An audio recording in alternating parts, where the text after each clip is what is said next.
رحم اللہ من قرأ الفاتحہ. بسم اللہ الرحمن الرحیم.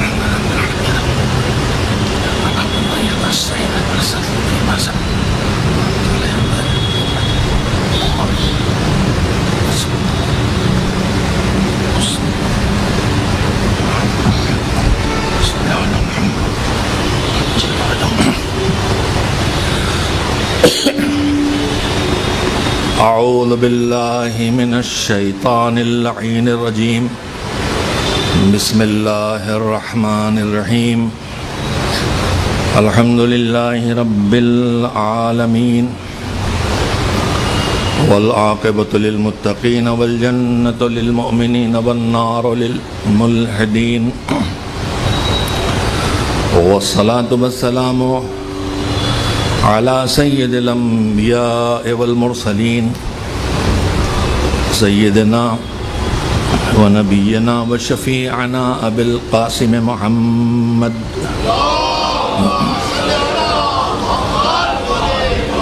وآلہ الطیبین الطاہرین المعصومین المظلومین واللعنۃ الدائمۃ الباقیۃ على أعدائهم أجمعين من الآن إلى يوم الدين. أما بعد فقد قال الله سبحانه وتعالى في كتابه المبين وهو أصدق الصادقين وقوله الحق. بسم الله الرحمن الرحيم. وَلْتَكُن مِّنكُمْ أُمَّةٌ يَدْعُونَ إِلَى الْخَيْرِ وَيَأْمُرُونَ بِالْمَعْرُوفِ وَيَنْهَوْنَ عَنِ الْمُنكَرِ وَأُولَٰئِكَ هُمُ الْمُفْلِحُونَ. صلوات بھیجیں محمد والے.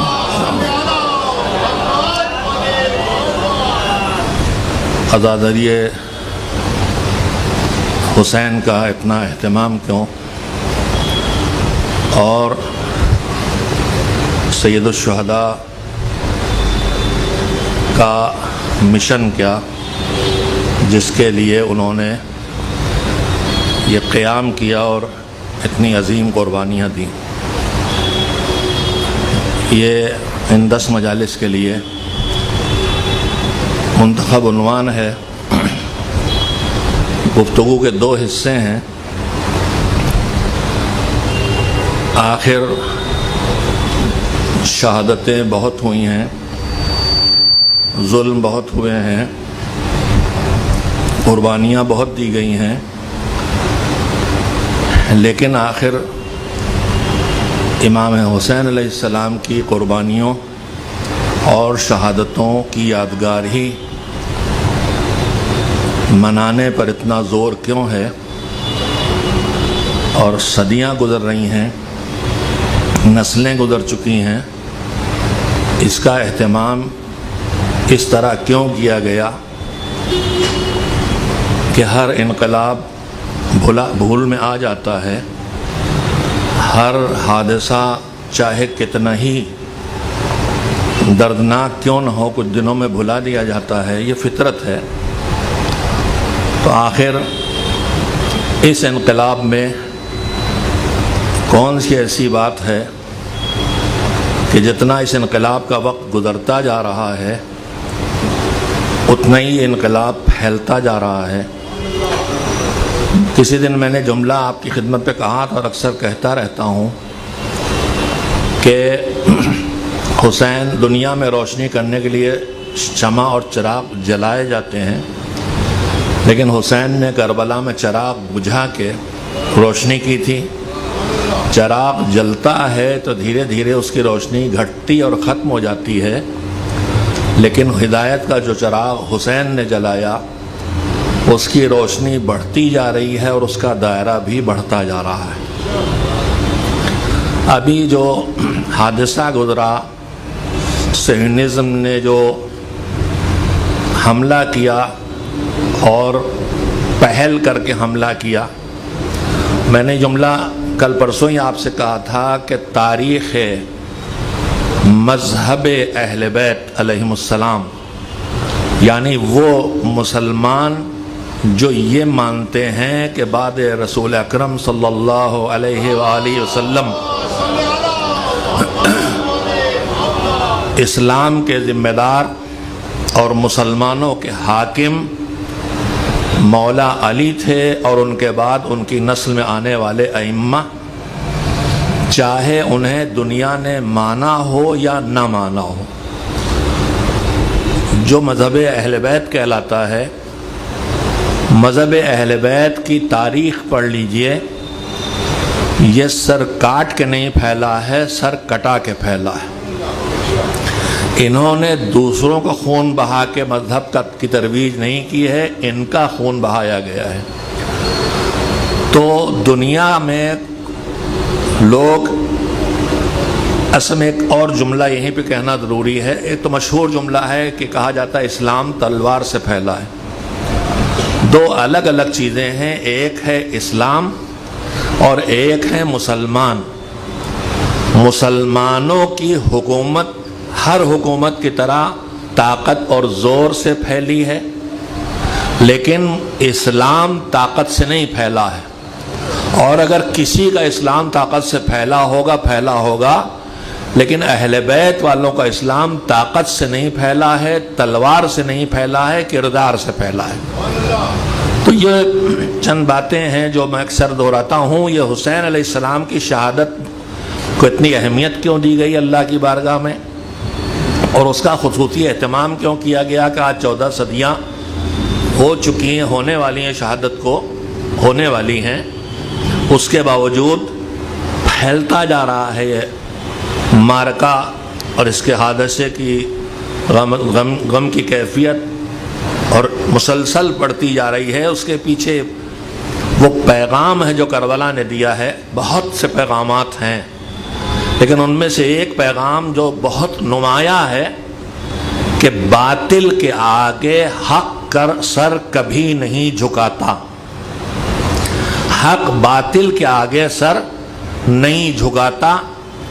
اس بات کو پوری دنیا کو پیش کرنا اور سمجھا دینا یہ بھی حسین کا مشن تھا، ورنہ چند بچوں کے ساتھ، چند بوڑھے لوگوں کے ساتھ کربلا میں جو 72 لڑنے والے تھے، ان میں سے کتنوں کے پاس گھوڑے تھے، کتنوں کے پاس اسلحے تھے؟ بہت چھوٹی تعداد، وہ بھی سپاہی نہیں، ٹرین لوگ نہیں، اس میں بوڑھے بھی، بچے بھی، اسلحے بھی نہیں، جنگ کا ساز و سامان بھی نہیں۔ یہ سب لے کے حسین کیوں اٹھے؟ یہ بتانے کے لیے کہ حق کبھی باطل کے آگے سر نہیں جھکاتا، اور حق ظالم کو روکنے ضرور کھڑا ہوتا ہے۔ یہ دوسرا پیغام ہے کربلا کا، اور حسین کا یہ مقصد ہے کہ دنیا کو سمجھایا جائے کہ ظالم کے آگے سر نہیں جھکایا جاتا اور باطل کو کبھی قبول نہیں کیا جاتا۔ جب یزید کی طرف سے ولید کو معین کیا گیا، پیغام دیا گیا کہ بیعت لو، مجالس میں آپ لوگ ہر سال سنتے ہیں، اور میں بھی تقریباً سالانہ کہیں بھی اشرا ہو اس میں یہ بات پڑھتا ہوں، اب آ گئی ذہن میں تو آپ کے سامنے وہ اسے دہرا رہا ہوں، اور یاد دلانا ہی ہماری مجالس کا کام ہے، کچھ نیا لانا نہیں ہے۔ بات تو وہی پرانی رہے گی، زمانے کے حالات کے تحت اس میں سے کیا پیش کیا جائے، کب پیش کیا جائے، کہاں پیش کیا جائے، کہاں کیا ضرورت ہے، کہاں کیا بات پہلے کہی جانا چاہیے۔ خطیب کا صرف اتنا کام ہے، نہ یہ کہ کچھ نیا لانا۔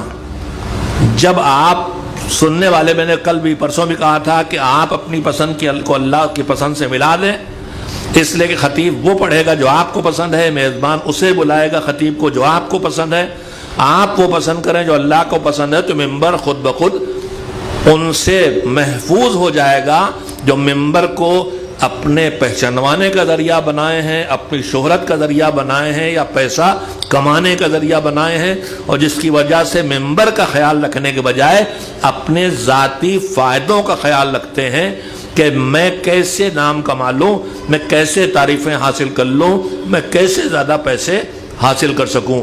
اگر آپ اپنی سوچ کو بدلیں گے تو خود بخود یہ سب کچھ بدل جائے گا۔ ایک صلوات بھیجیں محمد و آل محمد علیہ السلام پر۔ یزید کے حکم سے جب ولید نے امام کو بلا کے بیعت کا مطالبہ کیا ہے،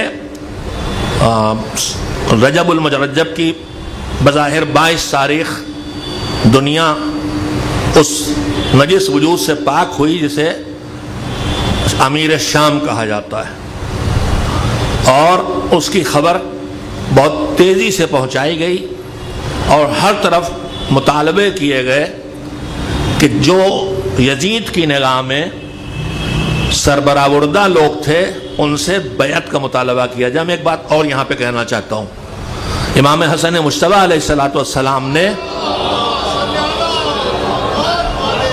جو امیر شام سے صلح کی تھی، اس صلح کے جو بند تھے، جو اس کے شرطیں تھیں صلح میں جو لکھا گیا تھا، ان میں سے ایک یہ تھا کہ فی الحال حکومت تیرے حوالے کر رہے ہیں، لیکن تو اپنے بعد کسی کو اپنی جگہ حاکم نہیں بنائے گا۔ اس نے خیر وہ تو صلح نامہ وہیں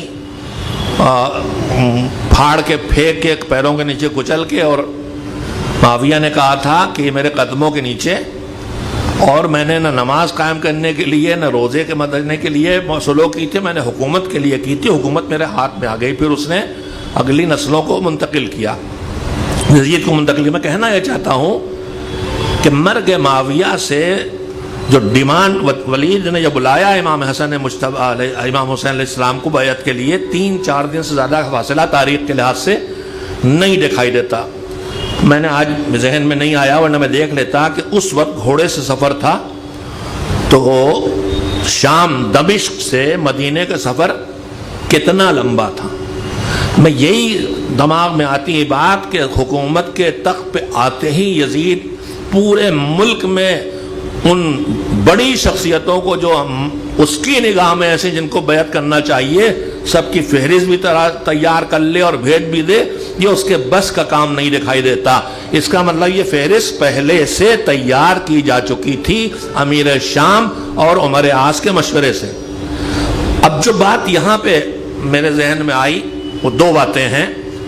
پہلی بات یہ کہ امام حسین علیہ السلام کے علاوہ جو اور تمام بزرگ مدینے کے تھے، جس میں خلفائے راشدین کے فرزند بھی تھے اور دوسرے بڑی شخصیتیں تھیں، ایک آدھ کو چھوڑ کے سب نے بیعت کر لی یزید کی، بڑی تعداد میں اصحاب پیغمبر نے۔ تو علامہ مودودی جو بہترین تفسیر ان کی ہے، اس میں ان کی تفسیر معروف ہے۔ ان سے کسی نے کہا، سنیے گا بہت قیمتی جملہ ہے، ان سے کسی نے کہا کہ جب اتنی بڑی تعداد میں اصحاب نے یا فرزندان اصحاب نے اور مسلمانوں کی بڑی شخصیتوں نے یزید کی بیعت کر لی تھی تو حسین نے بیعت کیوں نہیں کی؟ جواب میں علامہ مودودی نے فرمایا کہ میں یہ کہتا ہوں کہ جب فرزند رسول حسین نے یزید کی بیعت نہیں کی تھی تو باقی اصحاب نے کیوں کر لی؟ انتہائی قیمتی باتیں ہیں، اور گواہی تو وہی گواہی ہوتی ہے، دوست کی گواہی، گھر والوں کی گواہی کوئی بڑی چیز نہیں ہوتی۔ گواہی ہمیشہ اس کی ہوتی ہے جو بہت دوست نہ ہو، الگ ہو۔ علامہ مودودی دوستوں میں ہیں، وہ اہل بیت کے چاہنے والوں میں ہیں، ٹھیک ہے، نظریاتی اختلاف ہے، وہ خلافت، لیکن انہوں نے خلافت الملوکیت کتاب لکھی ہے، امیر شام کو کبھی انہوں نے امیر قبول نہیں کیا، الگ بات۔ لیکن جو ہم شیعان اہل بیت علیہ السلام ہیں، ہم دوستوں کی گویا پہلی فہرست میں ہے کہ بہت چاہتے ہیں، پھر اور چاہنے والے اور چاہنے والے، پھر بے خبر لوگ، پھر تھوڑے سے انگلیوں پر گنے چنے دشمن، کل بھی تھے، کچھ آج بھی ہو سکتے ہیں، زیادہ کی ہمیں خبر نہیں ہے، دور سے لگتا ہے دشمن ہوں گے یا ہیں، جب ان کے اندر جاؤ، ان کے قریب پہنچو۔ آج میڈیا دکھلا رہی ہے کہ کتنے تھے، یا تو دشمنی دوستی سے بدل گئی ہے اور اہل بیت کا نور پھیل رہا ہے اور دلوں کو بدل رہا ہے، مجھے تو یہی لگ رہا ہے کہ کل تک جو مخالفتوں میں زبانیں چل رہی تھیں آج وہ اہل بیت کے قصیدوں میں چل رہی ہیں. یہ انتظام الہی ہے کہ کربلا جیسے جیسے پھیلتی جا رہی ہے, جہاں جس دل میں تھوڑا سے نور کربلا پہنچتا ہے وہی حب اہل بیت ان میں جاگ جاتی ہے. اگر ان کی انسانیت کثرت و شدت گناہ سے مر نہیں گئی ہے یا کوئی اور مسئلہ ان کے ساتھ نہیں ہے, جو ہے روایات میں کہ علی سے دشمنی کون کر سکتا ہے, علی کا دشمن کون ہو سکتا ہے, آپ روزہ مجلس سنتے. تو مجھے جو بات یاد آئی دو, ایک سنا دی پھر دو ہو گئی. ایک صلوات بھیجے محمد و آل محمد پر. میں بات گواہی کی کر رہا تھا. عمر سعد کو جو بھیجا گیا کربلا سرداری دے کے, ابن زیاد نے بھیجا عمر سعد کو. جب دیکھیے دنیا کی, میں اپنے آپ سے سب سے کہہ رہا ہوں, عمر سعد بے خبر نہیں تھا کہ وہ کیا کر رہا ہے. جب اس کو ابن زیاد نے سرداری لشکر دی اور اس سے کہا کہ لشکر تیار کرو اور جاؤ حسین سے لڑو اور ان کو یا بیعت لو یا سر کاٹ کے لاؤ, تو اس نے کہا مجھے مہلت دو, ایک رات یا اس سے کچھ زیادہ. اس نے مہلت مانگی کہ اس میں سوچ کر کے جواب دوں گا. یہ سوچ کے جواب دینے کا مطلب ہی یہ ہوا کہ سرداری کے علاوہ کچھ اور بھی اس کے سامنے ہے کہ میں یہ کروں کہ نہ کروں. میں اپنے جوانوں کے لیے البتہ ہی مجلسوں میں سنتے ہیں جانتے ہوں, لیکن یاد دہانی کر رہا ہوں, اور اپنی بیٹیوں کو بھی کہ آپ جب مجلسیں سنتی ہیں اور خطیبائیں پڑھتی ہیں تو میں کہیں مجھ میں کانوں میں کچھ آوازیں آ جاتی ہیں. تو تاریخ بیان کرنے میں بھی ہماری بہت سی خطیبائیں جنہیں آپ مولیانی کہتے ہیں اور جنہیں میں بھی خطیبائیں جو کہہ رہا ہوں, میری مجبوری ہے, پلورل ہے, خطیبہ کا سنگلر ہے, یہ ذاکرہ اور خطیبہ. کبھی کبھی کانوں میں ایسی آواز آتی ہے کہ واقعات کو دلچسپ بنانے کے لیے اسے زیادہ بڑھا پھیلا دیتی. ابھی میں نے کہیں سنا, کانوں میں آواز پڑی کہ جناب زہیر ابن القین کو بلوانے کے لیے فرزند رسول نے بھیجا تھا. تو روایت میں نہیں کہ جناب علی اکبر کو بھیجا تھا, میری نگاہ سے نہیں گزرا. چلیے گئے ہوں گے, لیکن زہیر ابن قین عالم سفر میں ہیں, خیموں میں ہیں. ایسا پیش کیا گیا جیسے کوئی بڑے سردار تھے, اس میں کوئی شبہ نہیں, لیکن جیسے پورا دربار ساتھ چل رہا ہو. تو اس طرح کی چیزیں نہیں ہونا چاہیے. جو تاریخ ہے اسے تاریخ کو نگاہوں سے پڑھ کے بیان کیا جانا چاہیے. تو میں کہہ رہا تھا کہ حسین نے بحث انکار کر دیا, ابن سعد کو ذمہ داری دی, اس نے ایک رات کی مہلت مانگی. اس کے بعد اس نے جو کہا کہ میں جاؤں گا لڑنے, تو جملے یہ تھے کہ میں نے جو فیصلہ کیا ہے وہ میں جانتا ہوں کہ اس میں آخرت کا نقصان ہے, دنیا کا فائدہ ہے. اب اس نے جملہ کہا ہو چاہے نہ کہا ہو مجھے اتنا ذہن میں نہیں, لیکن اس نے کہا کہ میری آخرت کا نقصان ہے. آخرت کے نقصان کے بعد جانتا ہے پھر قتل حسین پہ کیوں راضی ہے, دنیا کی لالچ میں, حکومت کی لالچ میں. یہ اور بات ہے کہ اس کی اگر اسے ذرا سے بھی امامت کی عرفان کا معرفت ہوتی تو جب سید الشہداء نے کہا تھا کہ جس رے یعنی ایران, جیسے آج تہران تو تہران نہیں ایران, ویسے رے اس وقت ایک صوبہ تھا حکومت اسلامی کا پورا ایران کی حکومت تو دور کی بات, تجھے شہر رے کا گیہوں بھی نصیب نہ ہوگا, مگر تب بھی نہیں جاگا. خود سوچا, دنیا لی, آخرت ٹھکرائی, پھر حسین نے جگایا تب بھی نہیں جاگا. تو دنیا کی لالچ, یہاں اس کو کون سی دنیا چاہیے تھی, حکومت. یہ دنیا کی لالچ ہے. میں نے پہلی مرتبہ یہ روایت شہید باقر الصدر کے درس اخلاق میں سنی تھی کہ حب الدنیا رأس کل خطیہ و باب کل بلیہ. امام کا ارشاد ہے کہ دنیا کی محبت, پیسے کی محبت, شہرت کی محبت, پاور کی محبت, اور اس کے علاوہ دنیاوی محبتیں, حب الدنیا رأس کل خطیہ, دنیا کی محبت ہر خطا اور غلطی کا سر ہے, یعنی یہیں سے شروع ہوتی غلطیاں. ابلیس, اس کے بعد کے ساری چیزیں جو چند بنیادی چیزیں ہیں, کہیں البتہ وہ پہلا گناہ اس کا حسد ہے, وہاں حب الدنیا نہیں حسد ہے, لیکن اندر جائیں گے تو حب الدنیا وہاں بھی ہے. اگر اپنے آپ کو جھکنا پڑے گا میری بڑائی رہے تو بڑائی رہے، دنیا کی محبت ہے. پہلا امام کے ارشاد حب الدنیا راس کل خطیہ، ہر غلطی کا سر ہے وہ باب کل بلیہ. ہم بہت شکایت کرتے ہیں یہ بلا یہ آفت. امام نے نہیں کہا کہ آخرت کی بلاؤں کا، نہیں، ہر بلا کا دروازہ دنیا کی محبت ہے. میرے پاس ان چیزوں میں جانے کا وقت نہیں ہے، ورنہ آپ کے سامنے رکھتا کہ جو جوانی کی موتیں ہیں، جو ناگہاں بیماریاں ہیں، ناگہانی بیماریاں لاکھوں ایک ساتھ چلے جاتے ہیں. دنیا کی محبت کہیں نہ کہیں ہے. روایت ہے مثلاً کہ جب اللہ نے جو تمہارے اوپر واجب رکھا، مثلاً خمس ہے، اگر تم واجب نہیں ادا کرو گے تو اس سے کئی گنا زیادہ یا راہ حرام میں چلا جائے گا یا برباد ہو جائے گا. اب ہمارا برباد ہونا تو سامنے، حرام میں جانا میں نہیں کسی کے لیے کہہ سکتا، لیکن برباد ہونا پیسہ لگا اور تباہ ہوئے اور زندگی بھی نہ بچی. تم بلیا، ہر بلا کا سر ہے.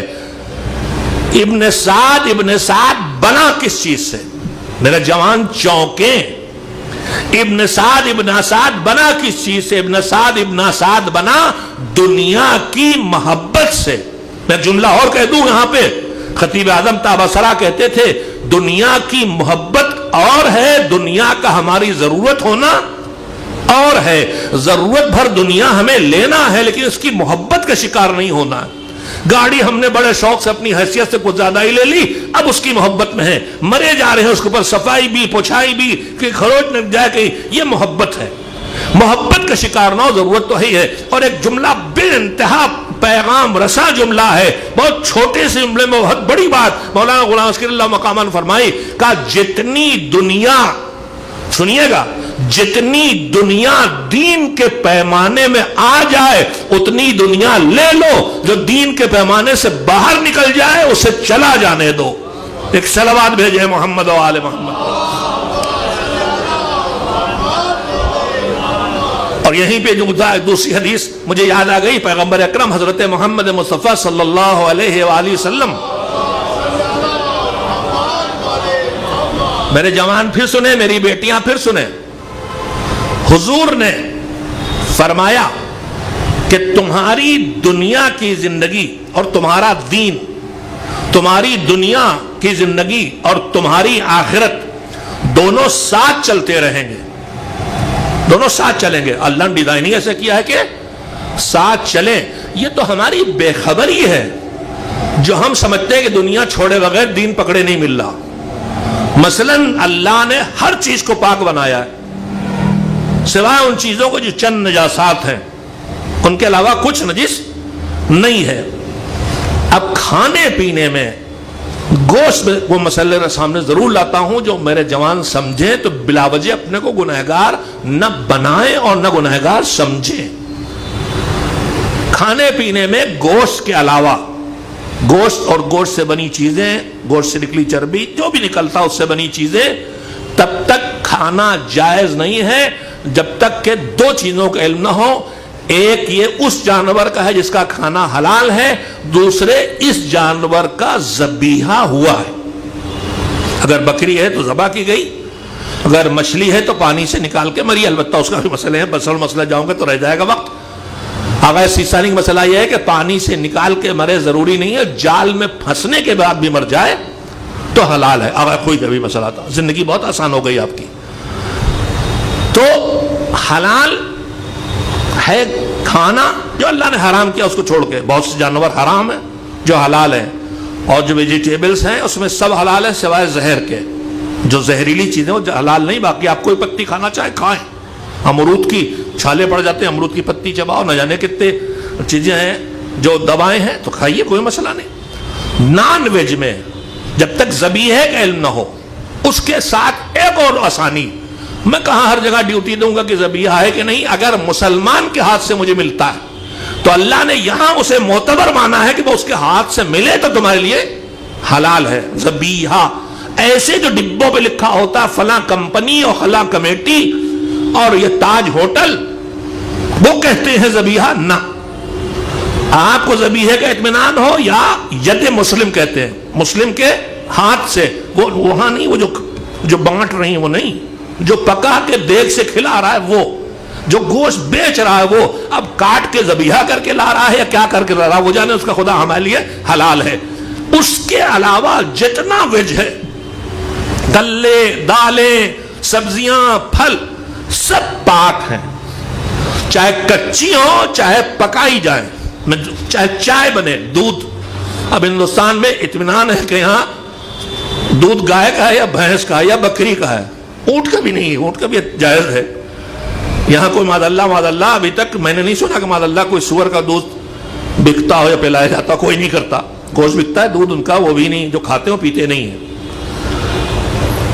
ایک محاورہ میں نے بہت پہلے سنا تھا کہ ایک مسلمان ہونے کا کنارہ بتایا جاتا تھا کہ صاحب یہ پیتے ہیں مگر کھاتے نہیں ہیں،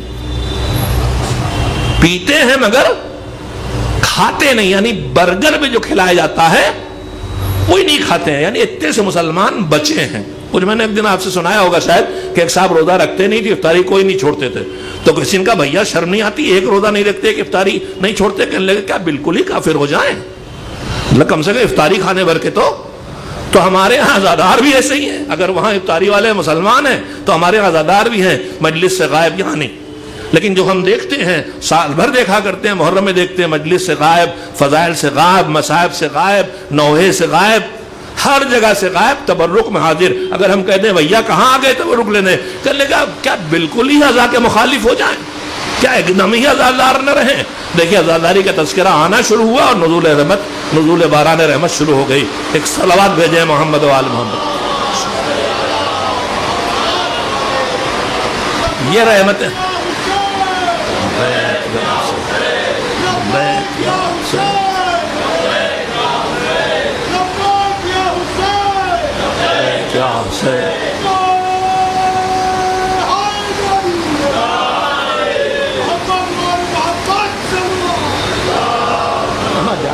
غالی جتنا کوئی بات نہیں، ایک صلوات بھیجے محمد و آل محمد پر۔ نزول رحمت ہے، نزول رحمت ہے، ادھر سے رحمت ادھر آ رہی، مگر یہ رحمت پروردگار کی اور جز سے رحمتیں ہیں۔ کبھی کبھی بس پانی بھر کے رکھ دیے، ایک صلوات بھیجے محمد و آل محمد۔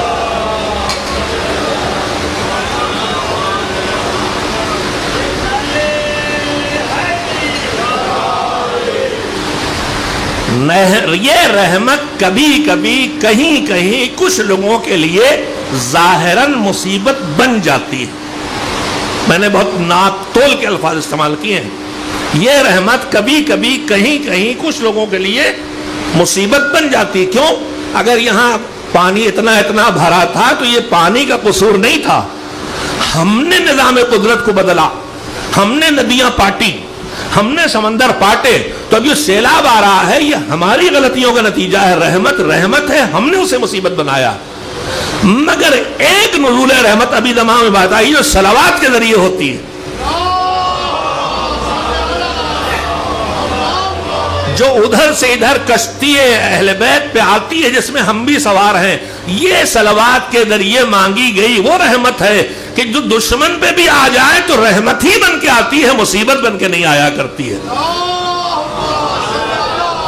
باقی آئے گی نہیں، دشمن پہ آنے والی نہیں ہے، یہ تو صرف ان۔ اور ایک بات اور باپ سے بھی کہہ دو، چلیے بہت باتیں ہیں، کشتی کے کنارے بہت عمدہ کشتی ہے بہتی جا رہی، آپ کہیں واہ ہوا کیا بہ رہی، کیا زبردست کشتی ہے، اور کھڑے باہر ہیں، تو اگر ایک دم سے کوئی موج اٹھی تو ہم باہر کھڑے تعریف کر رہے ہیں، بچیں گے؟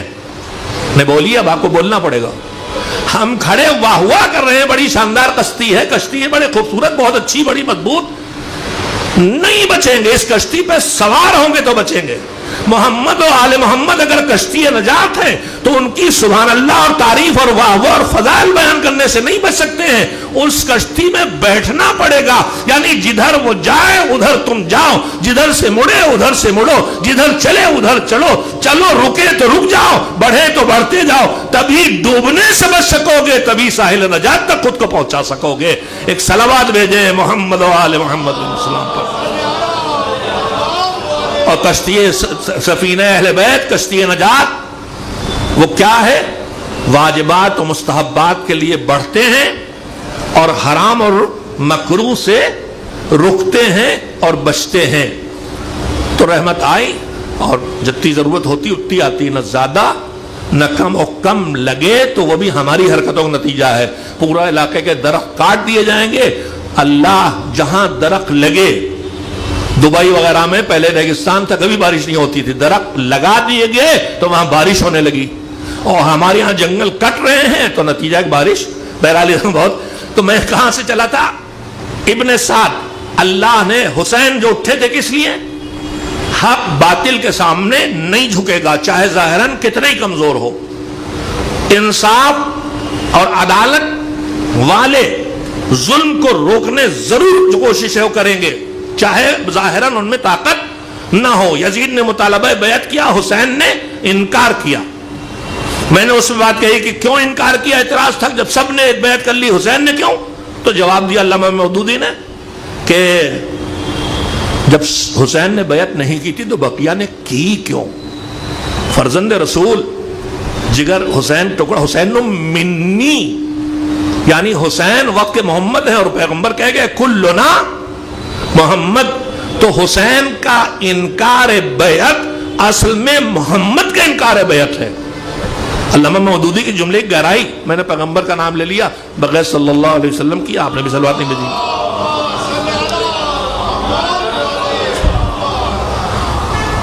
بیعت سے انکار کیا حسین نے، ابھی اس لفظ تک جاتا ہوں، لیکن اس سے پہلے بیعت ہی کی بات میں میری مثال ایک بہت عظیم، میں نے کہا دشمن کی گواہی۔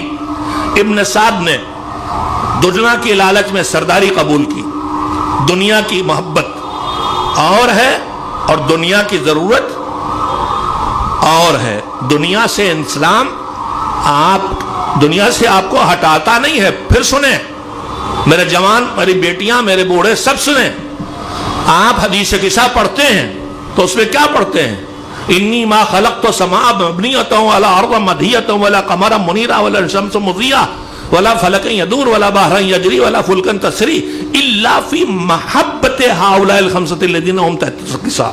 یہ دنیا کس کے لیے بنائی گئی؟ ان پجتر پاک کے لیے نہیں، ان کی محبت میں بنائی گئی۔ پھر توجہ فرمائیں، دنیا اتنی بڑی نہیں ہے کہ محمد و آل محمد کے لیے بنے، تو میں نے کہا پھر پروردگار ان کی محبت میں بنائی کس کے لیے؟ کہ تمہارے لیے، تمہارے لیے۔ اللہ کہتا ہے خلق لکم، تمہارے لیے، ہمارے آپ کے لیے، تو ان کی محبت میں بنی ہمارے لیے۔